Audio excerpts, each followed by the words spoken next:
this video we're going to take a look at the quick mode here inside of Photoshop Elements, and this will be the first time we step outside of the Organiser and into the editing workspace.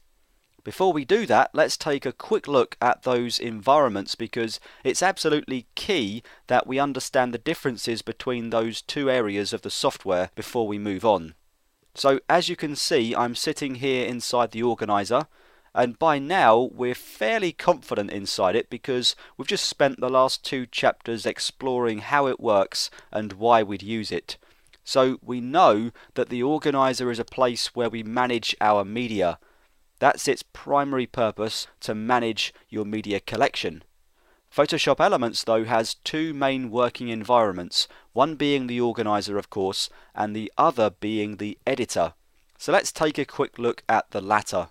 To do that, we first of all need to select an image, and although we could quite easily enter the editor without an image, there's rarely much point of doing so.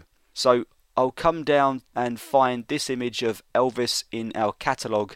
We're not really going to do too much to him at this stage, it's just going to give us something to focus on.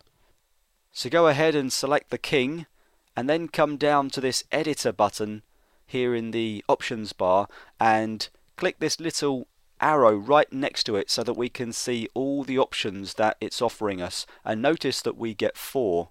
Firstly, we can load this image into an external editor, and notice if we select it, we'll be asked to tell Elements which editor we want to use and where to find it.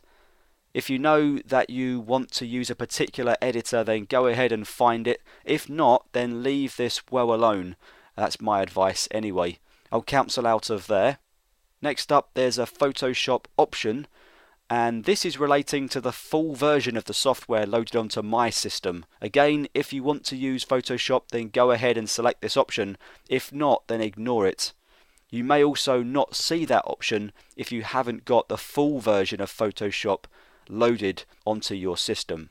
Third in our list is Video Editor, and if we select that, I get told that Premiere Elements, which is Adobe's video editing application, is not available on my system.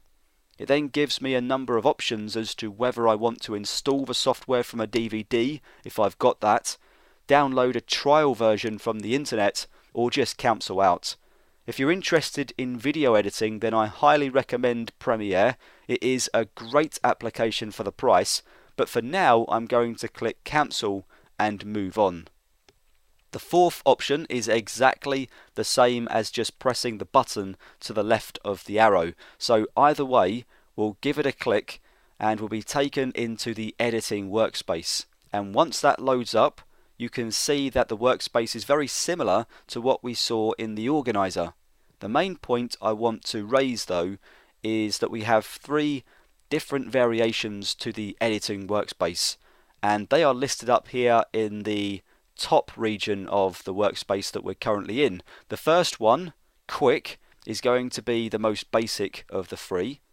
As you can see on the right side, it's going to give us a small collection of adjustments that we can add to our photos, but we'll be looking at those in more detail inside the next video. The middle option is our guided workspace, and that offers us some more complicated adjustments such as rotating and straightening our photos or adding a multitude of special effects to them. As you'd expect though, we're guided through each adjustment in a way that anyone using the software for the first time can understand. Finally, we have the expert mode over here on the right side, and that's going to offer us the full editing environment that gives us access to all of our controls. As you might expect, it's the most difficult workspace to get the hang of, but the trade-off for that is that it's the most powerful also. We'll be aiming many of the chapters after this one on those 2 workspaces, and we'll be seeing them a lot more as we learn the software. I'm going to switch back to the quick mode here though inside of Photoshop Elements 11, and we should now really see the difference between the Organiser and the editor.